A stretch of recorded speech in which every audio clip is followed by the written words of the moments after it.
बिस्मिल्लाहिर्रहमानिर्रहीम अस्सलामु आलाइकुम viewers welcome to my page and channel alluring bite. তৈরি করছি লাজানিয়া শীট। আর এই শীটগুলো তৈরি করা অনেক সহজ। যদি ঘরেই আমরা এই শীটগুলো তৈরি করে নিতে পারি তাহলে কিন্তু বাহির থেকে আর এই লাজানিয়া শীট কিনে আনার কোনো প্রয়োজন হবে না। এই শীট তৈরি করতে সাইডে কিছু অংশ থাকবে, যেই অংশ থেকে আমরা এভাবে করে নুডলসটাও তৈরি করে নিতে পারবো। তো স্বাস্থ্যসম্মত উপায়ে এভাবেও যদি আমরা নুডলসটা তৈরি করে নিতে পারি তাহলে কিন্তু বাহির থেকে অস্বাস্থ্যকর নুডলসটা আর আমাদের খেতে হবে না। তো ভিডিওটি প্রথম থেকে শেষ পর্যন্ত দেখবেন, আশা করছি আপনাদের কাছে অনেক ভালো লাগবে। তাহলে চলুন রেসিপিটি দেখে নিই এক নজরে। এখানে লাজানিয়া শীট তৈরির জন্য আমি নিয়েছি ময়দা 1.5 কাপ। চাইলে কিন্তু আপনারা এখানে আটাটাও ইউজ করতে পারবেন। লবণ দিয়ে দিচ্ছি এখানে আমি স্বাদ মতো। খুব ভালোভাবে এখন আমি লবণটা ময়দার সাথে মিশিয়ে নিচ্ছি। মিশিয়ে নেওয়া হয়ে গেলে এর মধ্যে এখন আমি দিয়ে দিব 2টা ডিম। ডিম দিয়ে আমি এই ডোটা তৈরি করে নিব। ময়দার পরিমাণের উপর ভিত্তি করে ডিমটা আপনার কম বেশি লাগতে পারে। তো ডিমটা এখন আমি ময়দার সাথে খুব ভালোভাবে মিশিয়ে নিচ্ছি একটা স্প্যাচুলার মাধ্যমে। এরপর ডোটা আমি হাতেই তৈরি করে নিচ্ছি।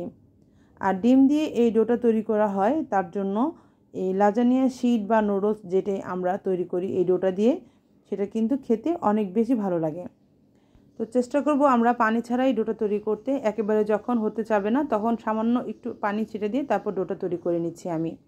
এখানে আমি 2 টেবিল চামচের মতো পানি ইউজ করেছি। তো ডোটা খুব শক্ত হবে না, আবার একেবারে নরমও হবে না, শক্তের দিকেই পালাটা একটুখানি ভারী থাকবে। তো ডোটাকে আমি 5 থেকে 6 মিনিট খুব ভালোভাবে মথে নিচ্ছি এভাবে। যেহেতু একটু শক্ত থাকবে ডোটা, তাহলে কিন্তু এটার ফিনিশিংটা কম আসবে। তো আমার ডোটা এখানে মথে নেওয়া হয়ে গেছে। এখন আমি এটাকে রেস্টে রেখে দিব। এবার আমি ডোটাকে রেস্টে রেখে দিচ্ছি 15 থেকে 20 মিনিটের জন্য। একটা র্যাপার দিয়ে এভাবে করে ঢেকে রাখছি। চাইলে আপনারা যে কোনো একটা কাপড় দিয়ে এভাবে করে ঢেকে রাখতে পারেন। তো ফিরে আসছি আমি 20 মিনিট পরে। 20 মিনিট পরে র্যাপারটা তুলে দেখছি ডোটা অনেকটাই নরম হয়ে এসেছে। আর এই জন্যই ঠিক আমি প্রথমে ডোটাকে সামান্য কিছুটা শক্ত করে তৈরি করে নিয়েছিলাম। এবার সামান্য একটু ময়দা ছিটা দিয়ে আমি আবার ডোটাকে খুব ভালোভাবে মথে নিচ্ছি। এবার খুব ভালো একটা ফিনিশিং দিয়ে নিব। কিছুক্ষণ মথে নেওয়ার পর ডোটাকে আমি এখন 2টা ভাগে ভাগ করে নিচ্ছি।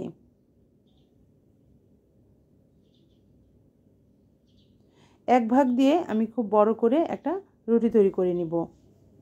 ঘরে আমরা এভাবে স্বাস্থ্যসম্মত উপায়ে লাজানিয়া শীটটা তৈরি করে নিতে পারি। তো রুটিটা কিন্তু খুব বেশি মোটা হবে না, আবার একেবারে কিন্তু ছিঁড়ে যাওয়ার মতো পাতলা হবে না। কতটুকু পাতলা হবে আমি দেখিয়ে দিলাম। এবার একটা স্কেলের সাহায্যে আমি এই শীটগুলো কেটে নেব। স্কেলটা ইউজ করলে হবে কি, লাজানিয়া শীটগুলো প্রত্যেকটা শীট এক মাপের কেটে নেওয়া যাবে। শীটগুলো আমি আমার পছন্দ মতো সাইজ করে নিচ্ছি। আপনারা কিন্তু আপনাদের পছন্দ মতোই সাইজ করে নিতে পারবেন। তো এভাবে করে কেটে কেটে আমি একটার উপর একটা দিয়ে শীটগুলো, প্রত্যেকটা শীট যেন সমান হয় সেদিকে খেয়াল রেখে আমি শীটগুলোকে কেটে নিচ্ছি। তো সবগুলো শীট কাটা হয়ে গেছে। শীটগুলোকে আমি এখন 30 মিনিটের জন্য ফ্যানের নিচে এভাবে একটু ছড়িয়ে রাখবো। এতে করে শীটগুলো শুকিয়ে কিছুটা শক্ত হয়ে আসবে। লাজানিয়া তৈরির জন্য শীটগুলো কিন্তু এখন একদম রেডি। তো এভাবে করে শীটগুলো তৈরি করে আপনারা খুব সহজেই লাজানিয়াটা ঘরেই তৈরি করে নিতে পারবেন। বাইরে থেকে শীট কেনার আর কোনো প্রয়োজন পড়বে না। শীট তৈরি করে নেওয়ার সময় সাইড থেকে কিছু অবশিষ্ট অংশ থাকবে, যেগুলোকে এভাবে চিকন করে কেটে আমরা নুডলসের জন্য তৈরি করে নিতে পারবো। বাসায় যদি স্বাস্থ্যসম্মত উপায়ে এই নুডলসটা তৈরি করে নেওয়া যায় তাহলে কিন্তু বাহির থেকে অস্বাস্থ্যকর নুডলসটা আর কিনে খেতে হবে না। যেহেতু ডিম দিয়ে এই নুডলসের ডোটা তৈরি করা হয়েছে, আর তাই এই নুডলসটা খেতেও কিন্তু খুবই টেস্টি হয়ে থাকে। আমি যেহেতু গত ভিডিওতে লাজানিয়া শীট দিয়ে লাজানিয়াটা তৈরি করে দেখিয়েছি, তাই এই ভিডিওতে আমি নুডলসটা তৈরি করে দেখাচ্ছি।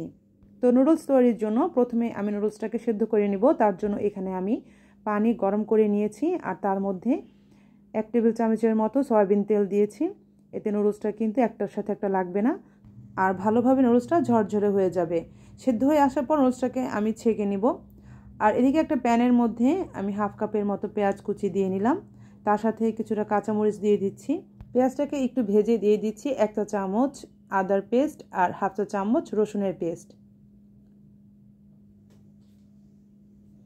খুব ভালোভাবে পেঁয়াজের সাথে মিশিয়ে নিচ্ছি। এবার আমি এর মধ্যে দিয়ে দিচ্ছি চিকেনের কিমা। এখানে হাফ কাপ পরিমাণ চিকেনের কিমাটা আছে।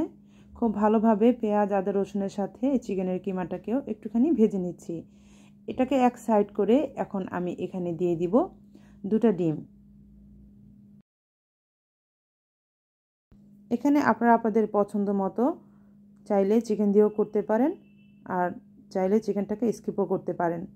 এবার ডিমটাকে একটু ফেটিয়ে নিলাম। এর মধ্যে আমি এখন দিয়ে দিব স্বাদ মতো লবণ, দিচ্ছি 1 চা চামচ গোলমরিচের গুঁড়া।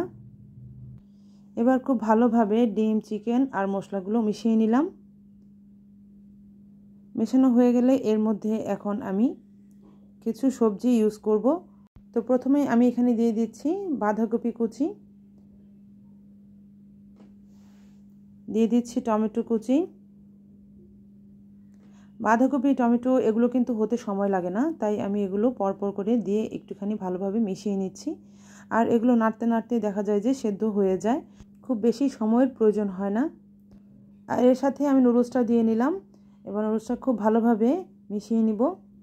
এখানে আপনারা কাশ্মীরি লাল মরিচের গুঁড়াটা ইউজ করতে পারেন, কিংবা চাইলে আপনারা চিলি ফ্লেক্সটাও ইউজ করতে পারেন। তো আমার কাছে চিলি ফ্লেক্সটা করা ছিল না, এই জন্য আমি এটাই দিয়ে নিলাম। সবশেষে ক্যাপসিকামটা দিয়ে মিশিয়ে নিচ্ছি। আর এভাবে করে এখন আমি 5 মিনিটের মতো রাখবো, রেখে এরপর আমি নুডলসটা নামিয়ে নিব। আমার নুডলসটা এখানে একদম রেডি। এভাবে নুডলসটা একবার তৈরি করে রান্না করে খেয়ে দেখবেন, এর টেস্টটা অসাধারণ আসে। আর এটা হবে একেবারেই স্বাস্থ্যসম্মত। তো নুডলসটাকে আমি এখন সার্ভিং ডিশে তুলে নিলাম। মাশাআল্লাহ, খুবই ভালো এসেছে এর টেস্ট। আমার পরিবারের সবার কাছে খুবই ভালো লেগেছে। আশা করছি আপনাদের কাছেও অনেক বেশি ভালো লাগবে। আপনারা অবশ্যই এটা তৈরি করে তারপর এভাবে করে রান্না করে খেয়ে দেখবেন। ইনশাল্লাহ নিরাশ হবেন না, আমি আশা রাখছি। কেমন লাগলো আমার আজকের এই লাজানিয়া শিট তৈরি সহ নুডলস তৈরির A to Z রেসিপি? অবশ্যই আমাকে কমেন্টস করে জানাবেন। আপনাদের কমেন্টস পড়তে আমার অনেক বেশি ভালো লাগে। যারা এখন পর্যন্ত লাইক দেননি তারা একটি লাইক দিয়ে আমার চ্যানেলটি সাবস্ক্রাইব করে আমার পাশেই থাকার জন্য অনুরোধ রইল। রেসিপিটি যারা ফেসবুক পেজ থেকে দেখছেন, আমার রেসিপিগুলো যদি আপনাদের কাছে ভালো লাগে তাহলে আমার পেজটি ফলো দিয়ে রাখতে ভুলবেন না। ইনশাল্লাহ হাজির হয়ে যাব নেক্সট রেসিপি নিয়ে। সেই পর্যন্ত সবাই ভালো থাকবেন, সবাই সবার জন্য বেশি বেশি দোয়া করবেন। আমি আজকে বিদায় নিলাম। আল্লাহ হাফেজ, আসসালামু আলাইকুম।